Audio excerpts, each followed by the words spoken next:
세상의 유혹 시험이 내게 몰려올 때에 나의 힘으론 그것들 모두 이길 수 없네.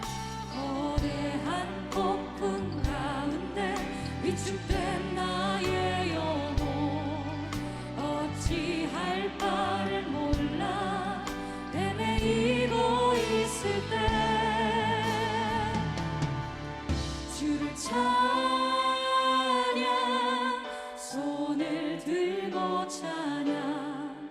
전쟁은 나에게 속한 것 아니니 주를 찬양, 손을 들고 찬양. 전쟁은 하나님께 속한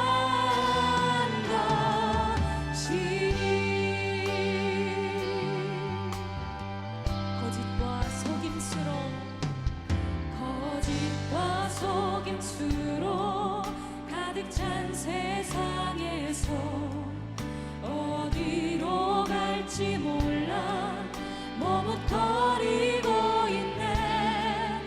공중의 권세 잡은 자 지금도 우리들을 실패와 절망으로 넘어뜨리려 하네.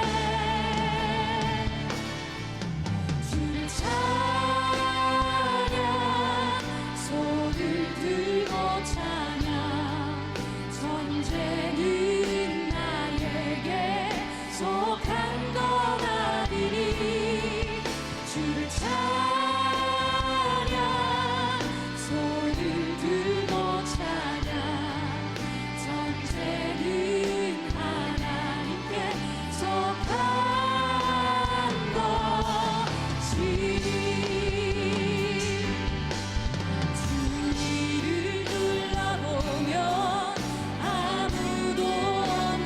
믿음의 눈을 들면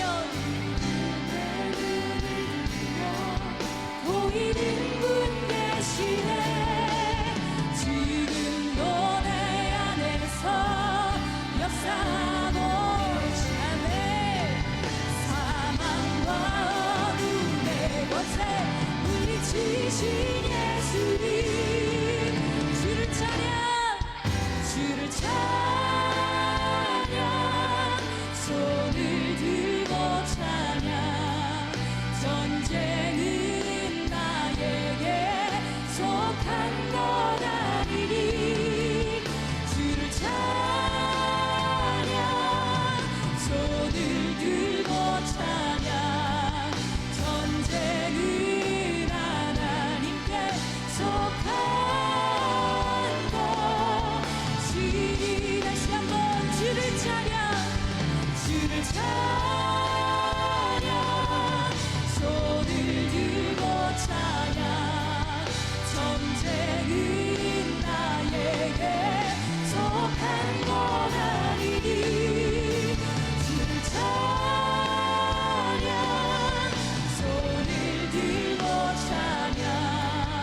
전쟁은 하나님께 속한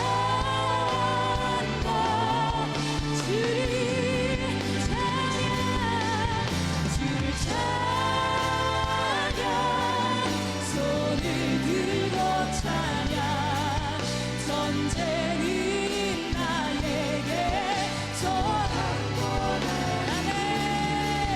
주를 찬양, 손을 들고 찬양. 전쟁은 하나님께 속한 것이니.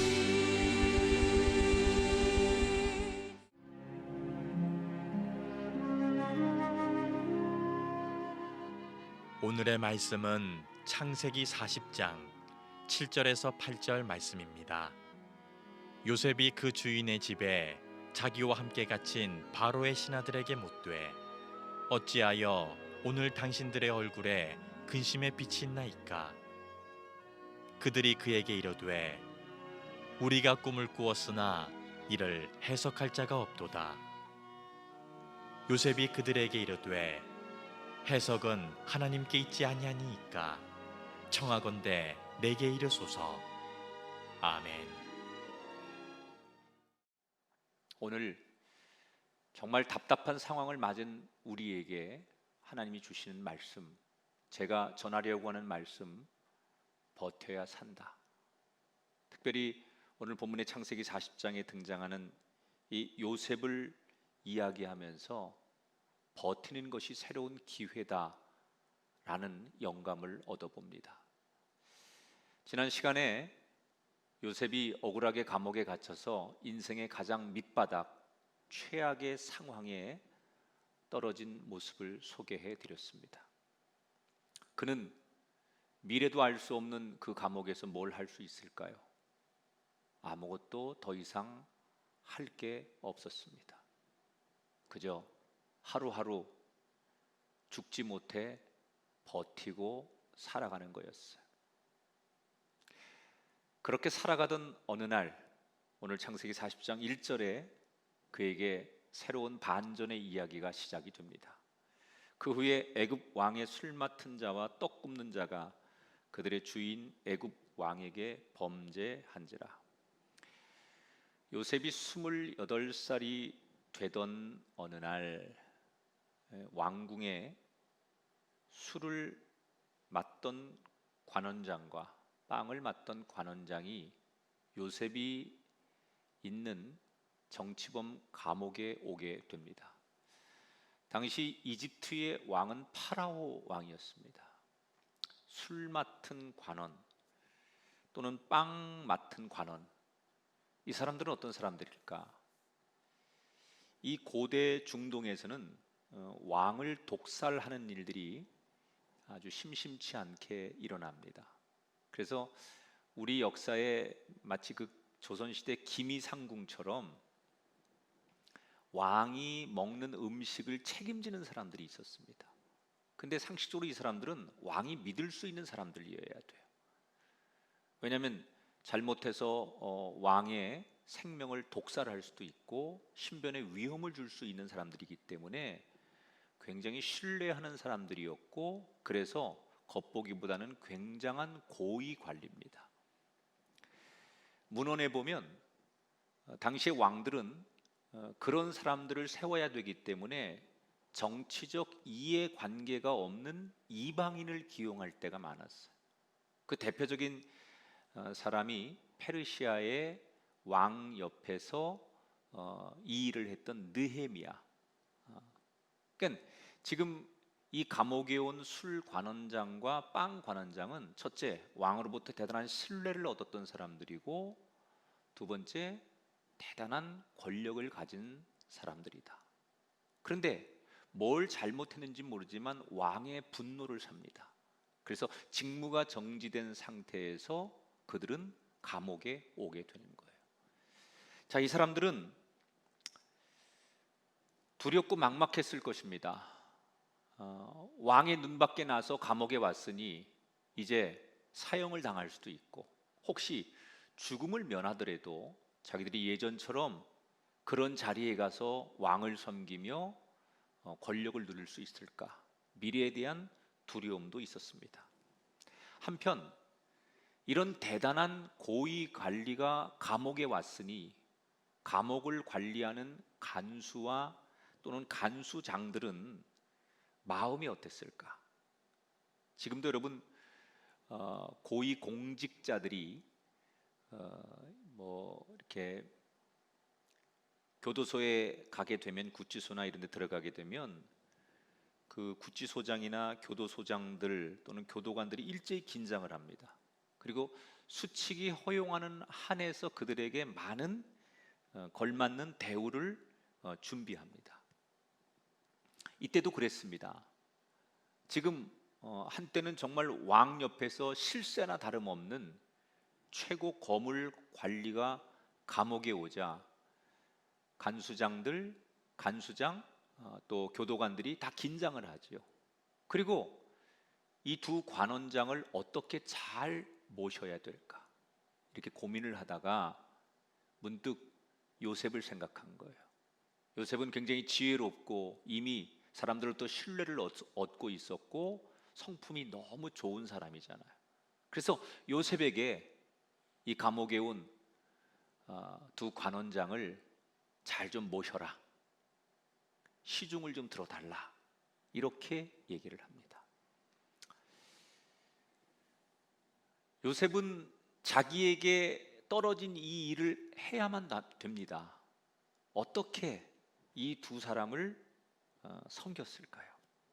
그렇게 나름대로 자기에게 떨어진 그 일을 감당하기 위해서 요셉은 하루하루 보내던 어느 날 아침이 되었는데 두 관원장이 너무 표정이 안 좋은 거예요. 그래서 물어봅니다. 아니, 밤새 무슨 일이 있었길래 이렇게 표정이 어둡고 근심 어린 얼굴을 하고 있습니까? 이때 두 관원장이 요셉을 바라보며 자기들이 밤에 꿈을 꿨는데 이게 분명히 신의 계시인 건 알겠는데 이 꿈의 내용이 무슨 뜻인지를 잘 모르겠다는 거예요. 고대 중동, 특히 이집트 사람들은요, 신이 자기들에게 어떤 것을 말할 때 꿈을 통해서 계시한다고 믿고 있었어요.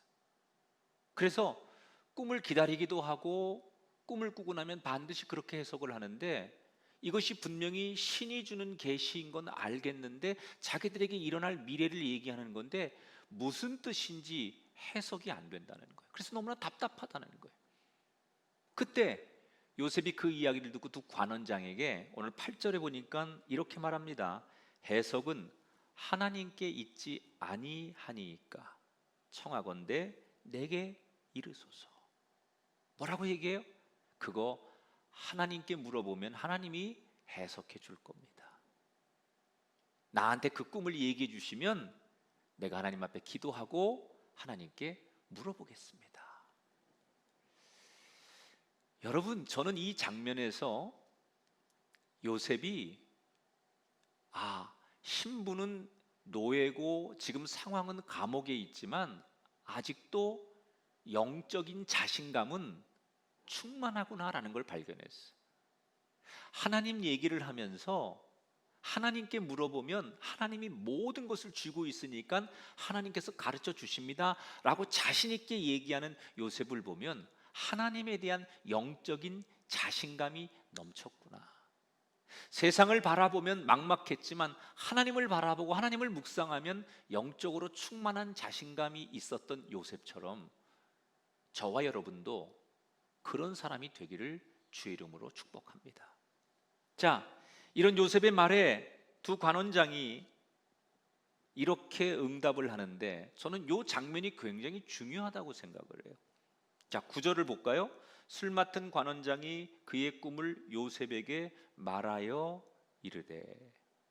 자, 한번 저를 따라서 요셉에게 말하여 이르되. 여러분은 이 장면을 어떻게 생각하실지 모르지만 저는 이 무심코 넘기는 이 장면에서 굉장히 깊은 메시지를 하나 발견했어요. 자, 한번 보세요. 이 두 관원장은 엄청난 고위직에 있다가 감옥에 갇힌 사람이에요. 그러면 여러분, 보통 이런 권력이 가득한 세상에서 권력을 가진 사람들은 아무나를 상대하지 않습니다. 쉽게 누구하고 대화하고 쉽게 친구가 되고 그러지 않습니다. 자기들의 수준에 맞는 사람하고 대화하고 상대를 해주죠. 하물며 요셉은 여러분 히브리 출신의 노예 아닙니까? 이 두 관원장이 보면 근본도 없는, 상대가 되지 않는, 마주할 수도 없는 그런 사람입니다. 자기들의 시중을 들어주니까 몸종이라고 생각하고 뭐 청소도 시키고 빨래도 시키고 이런 허드렛 일을 시키는 정도의 상대라고 생각한 거예요. 그게 맞는 거예요. 그런데 지금 그 며칠 사이에 두 사람이 어떻게 변했습니까? 자신들의 인생 운명이 달린 가장 중요한 문제를 스스럼 없이 털어놓는 거예요. 누구에게? 요셉에게. 상대도 되지 않는, 마주 앉을 수 없는 이 두 그룹 간의 간격의 벽을 무슨 일이 있어서 어떻게 넘겼길래 그들은 자신들의 가장 중요한 문제를 요셉에게 스스럼 없이 말할 수 있었을까? 여기 아주 중요한 이 요셉이 최악의 상황을 잘 버틴 첫 번째 비결이 들어있어요. 그건 바로 요셉이 정말 따뜻한 마음과 따뜻한 태도로 그들에게 먼저 손을 내밀었다는 거예요. 요셉이 맨 처음에 간수장에게 네가 저분들을 좀 잘 모셔라 이런 얘기를 들었을 때 요셉이 할 수 있는 일은 두 가지예요. 자기가 의무적으로 해야 할 일만 잘하는 게 있을 것이고, 아니 그 이상으로 더 잘 섬길 수 있었을 거예요.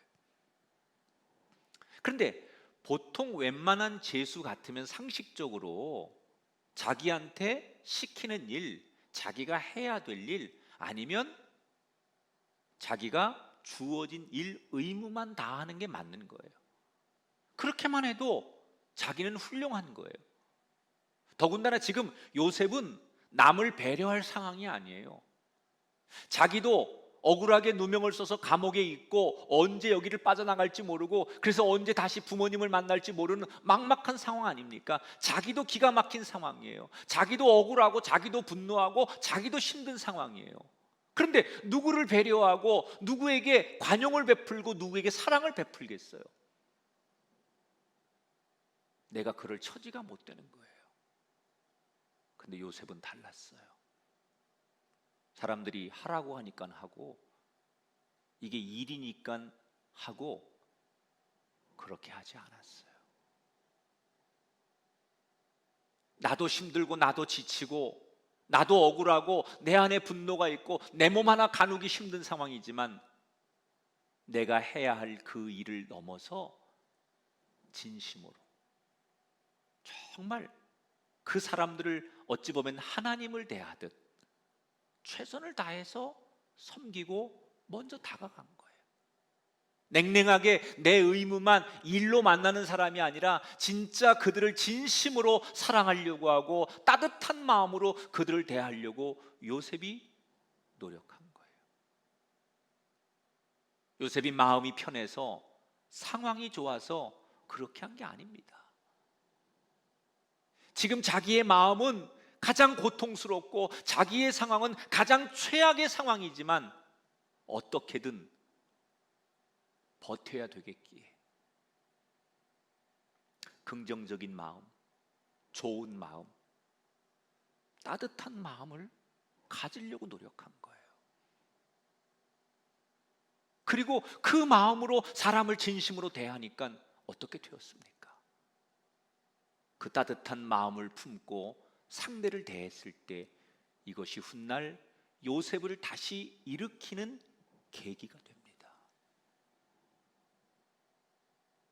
우리는 우리에게 불행이 오지 않기를 소원합니다.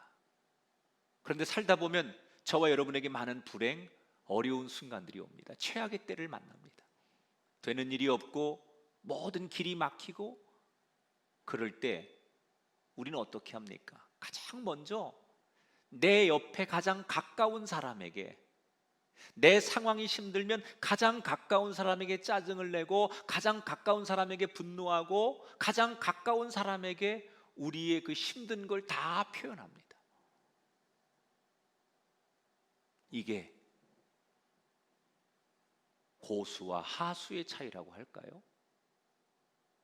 이게 요셉과 우리의 차이 아닙니까? 힘들 때, 정말 바닥까지 내려갔을 때, 최악의 상황일 때 될 대로 되라.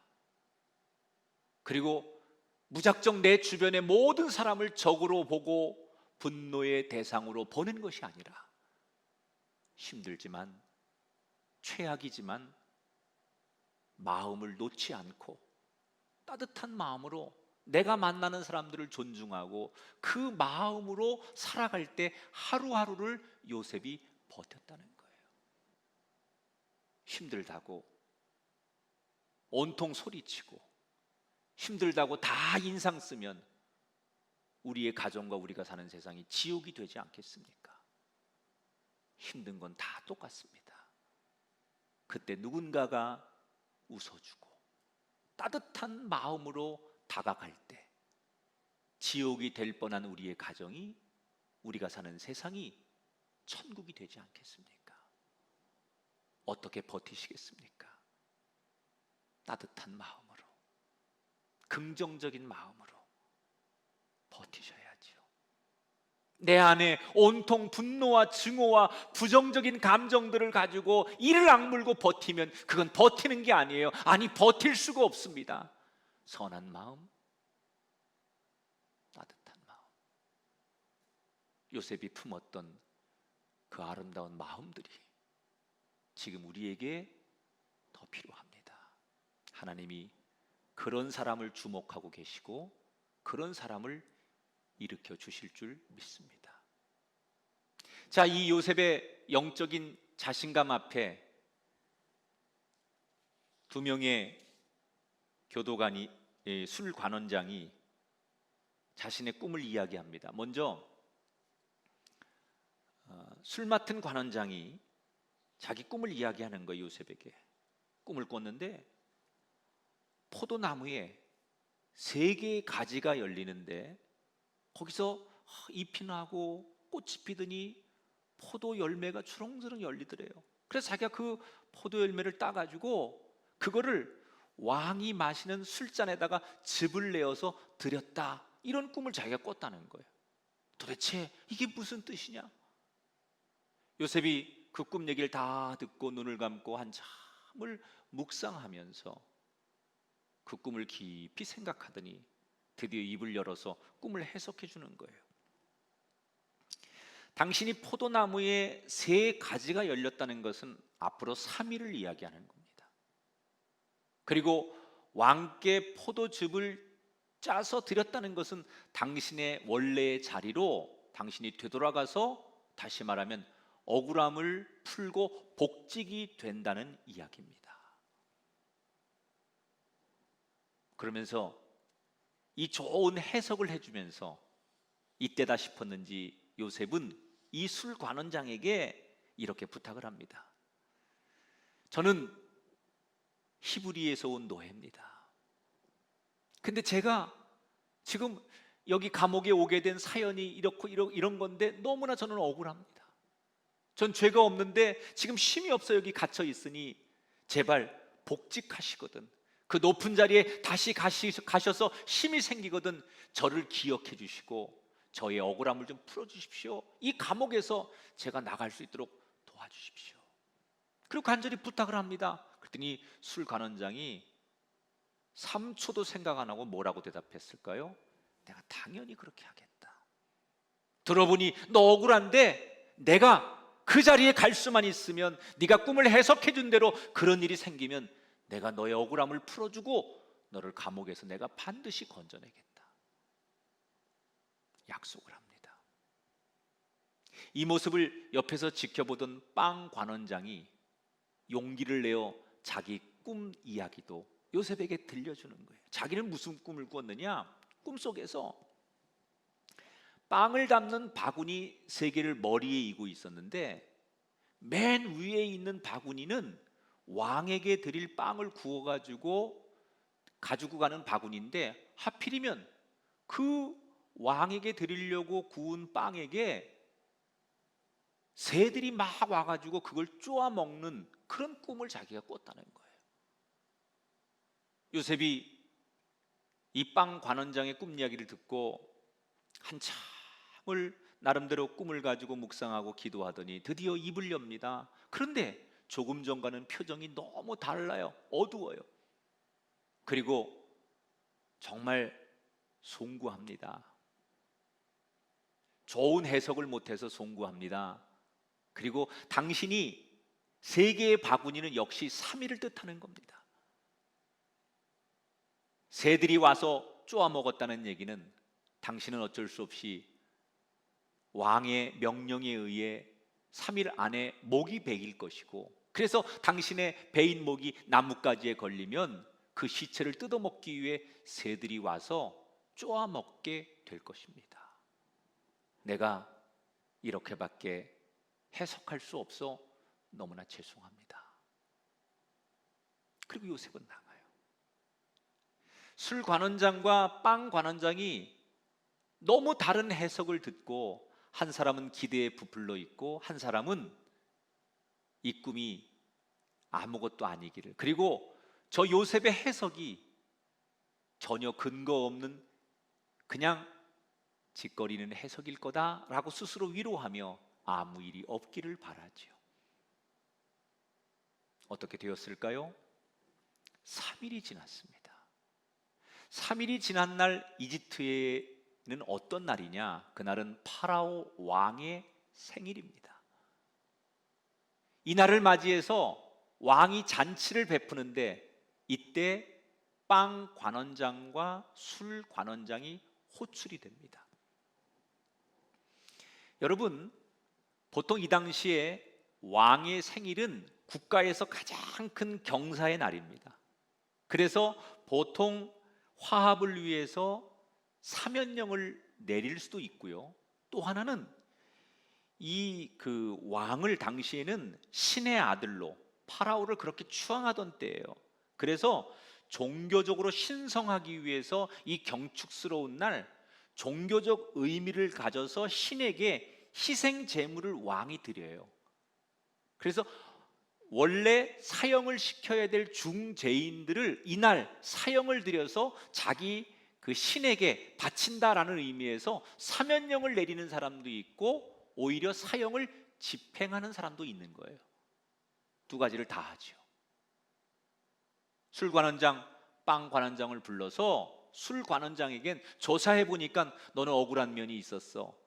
그래서 너는 그 자리에 다시 돌아와서 충심을 다해서 일하거라. 그래서 복직을 명합니다. 그런데 빵 관원장에겐 너는 조사해 보니까 죄가 있고 너는 사형을 당해야 될 마땅한 그런 죄를 졌으니 네 목을 베련다. 그래서 그날 사형을 당하게 됩니다. 요셉이 해석한 대로 그대로 모든 것이 이루어졌어요. 이 모든 과정을 지켜보며 요셉은 이때부터 마음 한구석에 희망이 생기기 시작했어요. 왜? 술 관원장에게 자기가 꿈을 해석해 주면서 약속을 받았거든요. 내가 다시 그 자리에 가서 복직이 되면 너의 억울함을 풀어주겠다. 아니, 너를 이 감옥에서 반드시 건져줄 테니 걱정하지 말아라. 약속을 받아냈거든요. 그래서 요셉은 기대하는 거예요. 그 술 관원장이 도와주면 내가 반드시 이 억울한 감옥에서 나갈 수 있게 될 것이다. 기대에 부풀러서 하루하루를 지냅니다. 어떻게 되었을까요? 23절을 볼까요? 술 맡은 관원장이 요셉을 기억하지 못하고 그를 잊었더라. 일주일을 기다리고 2주일을 기다리고 한 달을 기다려도 자기가 그렇게 기대하고 기다렸던 술 관원장의 소식은 오지 않습니다. 어떻게 된 걸까요? 복직된 술 관원장이 요셉을 잊어버렸습니다. 자기 일이 너무 바빠서 잊어버렸는지, 아니면 하찮은 히브리 노예 감옥 안에서 요셉 따위하고 한 얘기는 약속이 아니라고 생각해서 잊어버렸는지 모르지만 술 관원장은 요셉에 대해서 요만큼도 생각이 없습니다. 처음에는 기대가 많았던 요셉이 시간이 점점 지나며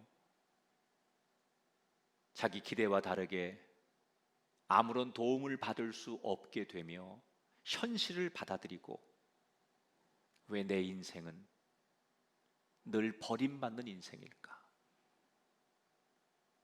형들에게도 진심을 다해 형들을 좋아하고 형들을 섬기고 솔직했는데 형들에게 버림받았고, 이집트에 와서 자기 주인 보디발을 위해 충성을 다하고 자기는 의리를 지키고 정의롭게 살았는데 그 주인에게도 버림받고 감옥 안에서 누구보다 더 진심으로 진정한 마음으로 사랑하고 따뜻하게 대해주고 최선을 다했던 술 관원장까지도 자신을 버렸어요.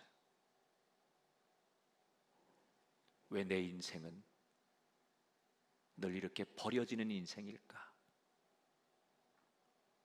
원망의 마음을 붙들고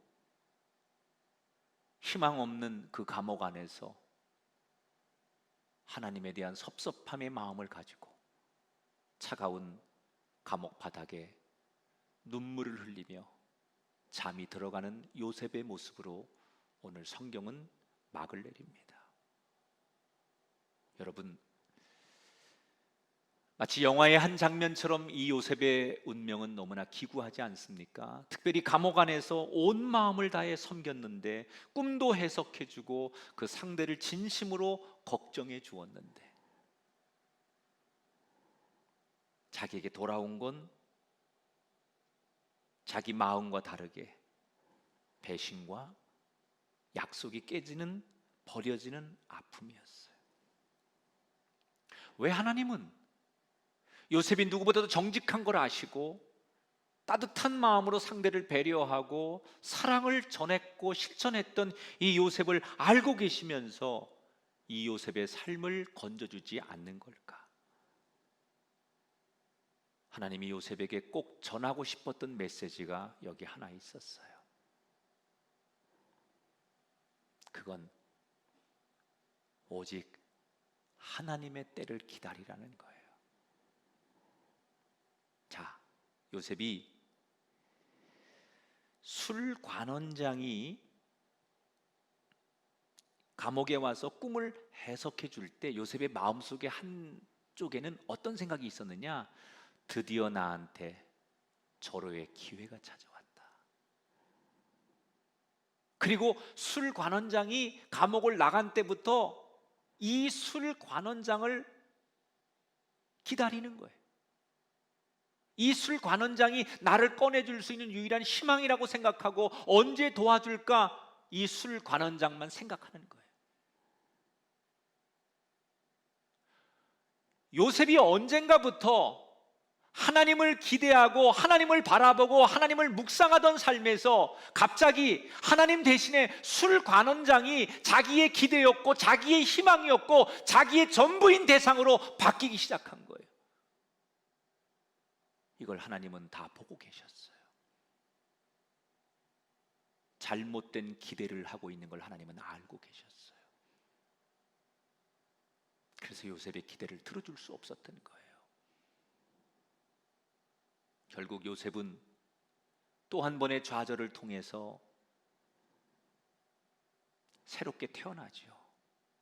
사람을 기대한다는 게 얼마나 헛된 건지, 세상을 의지한다는 게 사람의 약속 따위가 얼마나 부질없는 것인지, 내가 기다리고 기대하고 희망을 가질 대상이 세상과 사람이 아니라 하나님밖에 없다는 것을 이 좌절을 통해서 요셉은 다시 한번 깨닫게 되는 거예요. 그랬더니 어떻게 됩니까? 하나님의 때에 요셉은 다시 일어나게 됩니다.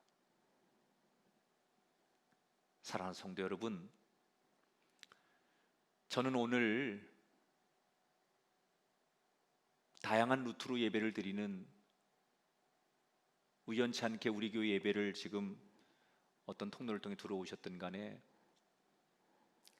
지금 우리에게 너무 가장 필요한 말씀 하나님이 주신다고 생각해요. 지금 우리는 코로나19라고 하는 감옥, 불황이라고 하는 감옥, 두려움과 답답함이라는 감옥에 다 갇혀 있습니다. 언제 우리가 이 감옥에서 나갈 수 있을까? 언제 이 불황의 감옥을 벗어나고 두려움의 감옥을 벗어날 수 있을까? 우리는 다 그날을 손꼽아 기다리고 있습니다. 그런데 우리가 기다리는 희망이 어디 있습니까? 사람들은 어떻게 하든지 지도자들이, 나라를 운영하는 지도자들이 뭔가 대안을 세워주겠지. 그래도 유엔이 있고 최강대국 미국이 있는데 뭔가 우리에게 백신을 만들어주든지 아니면 세상을 이렇게 두지 않겠지. 우리의 기대는, 우리의 관심은 온통 세상이고 사람이고 힘 있는 조건에 우리의 기대를 걸고 있지 않냐는 거예요.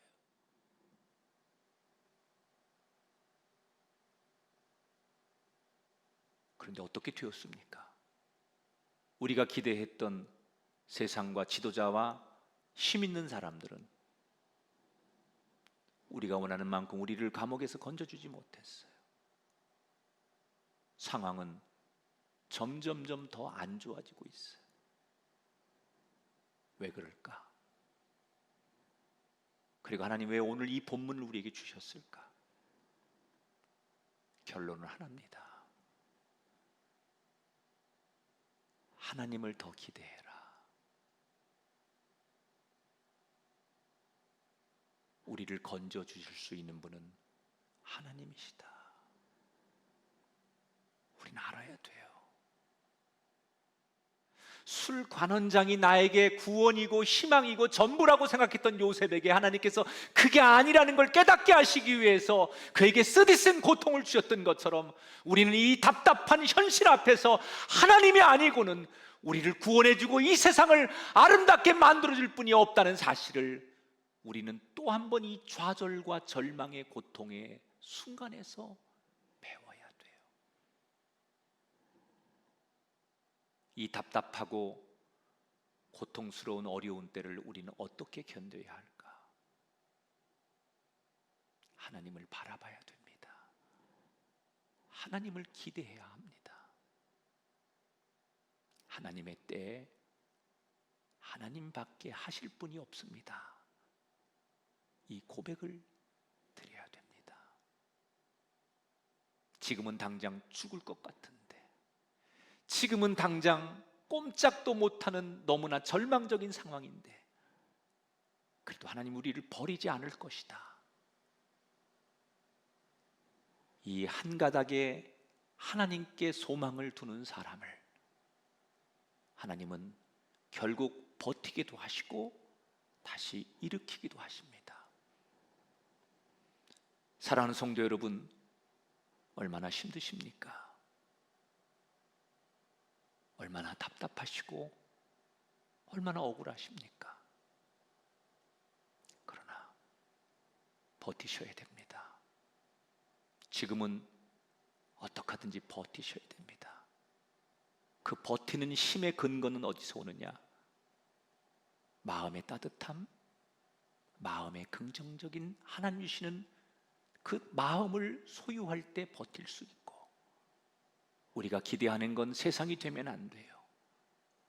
하나님밖에 없습니다.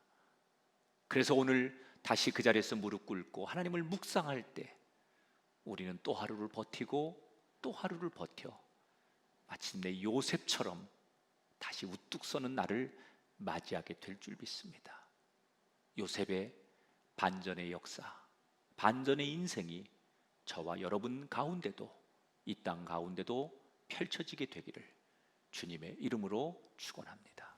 이제는 우리 주 예수 그리스도의 은혜와 하나님 아버지의 극진하신 사랑하심과 성령님의 감화, 감동, 역사하심이 아무리 괴로워도 힘들어도 주님 바라보겠습니다라는 고백처럼 살기를 다짐하는 우리 가운데 영원히 함께하기를 축원하옵나이다. 아멘.